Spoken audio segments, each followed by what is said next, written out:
Dhallywood king Shakib Khan এখন রয়েছেন যুক্তরাষ্ট্রে। একটানা 2 ব্লকবাস্টার বরবাদ ও তাণ্ডবের পর নিজেকে একটু সময় দিতেই এই সফর। তবে শাকিবের ছুটি মানে কি শুধু ঘোরাঘুরি? না, বরং এই নীরবতাই হচ্ছে নতুন ঝড়ের ইঙ্গিত। সঙ্গে আছেন তার ছোট ছেলে শেহজাদ খান বীর এবং প্রাক্তন স্ত্রী শবনম বুবলী।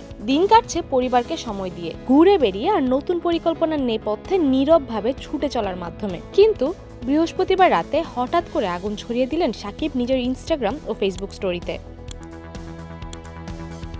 তিনি লিখেছেন, দিনগুলো পেরিয়ে যাচ্ছে কাজে, ভ্রমণ আর বড় পর্দা নিয়ে। নতুন স্বপ্নে ঘেরা এক ঘূর্ণিপাকে। এটা শুধুই নীরবতা নয়, এটা অনেকটা আসন্ন ঝড়ের পূর্বে শুনশান নীরবতার মতো অবস্থা। নতুন কিছু নিয়ে ফিরছি, যা হবে আগের চেয়েও সাহসী, স্মরণীয় এবং আইকনিক। ভক্তদের জন্য এটা যেন সিনেমা ট্রেলারের মতো, মিনিট 2-এর ঝলক, যার পেছনে লুকিয়ে আছে এক বিশাল বাজেটের গল্প।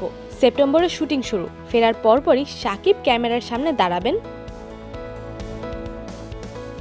জনপ্রিয় বিজ্ঞাপন নির্মাতা শাকিব ফাহাদ পরিচালিত এক নতুন সিনেমায়। ডিসেম্বরে রিলিজ। এই প্রজেক্টের পরে শুরু হবে আবু হায়াত মাহমুদ পরিচালিত সিনেমার কাজ, যা আসন্ন ঈদুল ফিতরে মুক্তি পাবে।